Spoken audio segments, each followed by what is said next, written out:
هلو يا حلوين، عاملين ايه؟ رب تكونوا بخير. فيديو النهارده بيتكلم عن راجل سيدي بشر كلها بتتكلم عنه وعن المبادرة اللي هو عاملها. مبادرة بعنوان حرفتك مستقبلك. المبادرة دي يعني بتهدف لإيه؟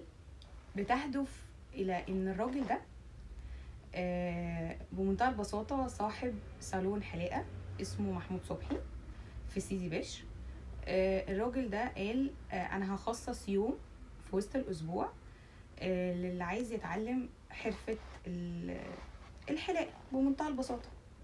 راجل جدع جدا ومش هاخد اي فلوس منها، افتح باب رزق لاي حد هيشتغل في مكان في صالون حلاقة، هيفتح اصلا مشروع ويبقى عنده صالون حلاقة، فهو فتح باب رزق لاي حد.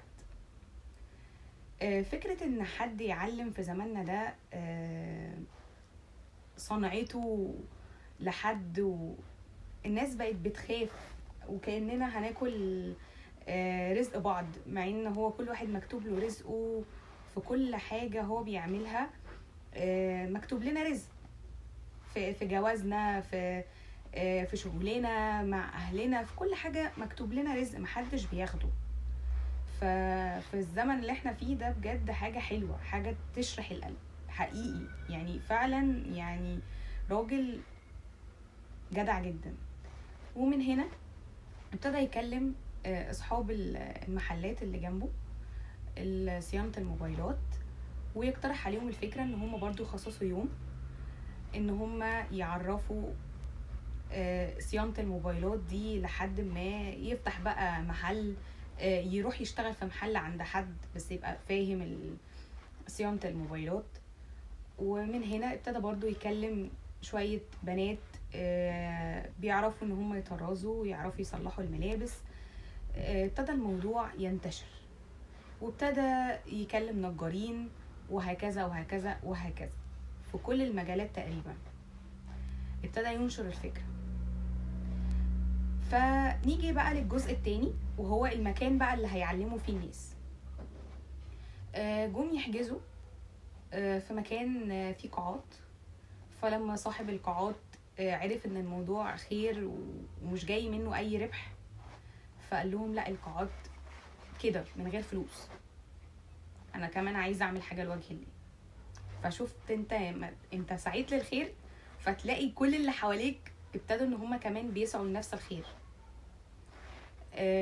وكمان ابتدى حد من الكنيسة اللي جنبهم يقول لهم انا هوفر لك قاعات وتعالى ادي فيها. وهكذا برضو في المسجد، امام مسجد هيفتح لهم المسجد، يدوا في اي قاعة في المسجد زي ما هم حابين. فبجد في الزمن اللي احنا فيه ده الراجل ده يعني عمل حاجة عظمة، بجد حاجة عظمة. شابوه فعلا على المبادرة اللي هي حرفتك مستقبلك. وياريت فعلا كلنا ناخده قدوة، ان محدش بياخد رزق حد، كل واحد مكتوب له رزقه. بالعكس، انت هتاخد صدقة، هتبقى صدقة جارية، لان الحد ده بيعلمه لحد تاني، والحد التاني يعلمه. انت حاجة جارية لحد ما انت ما تموت. فاوعوا تبخلوا على حد بمعلومة. انك تساعد حد، لو في ايدك تساعد حد ساعد حد. شكرا.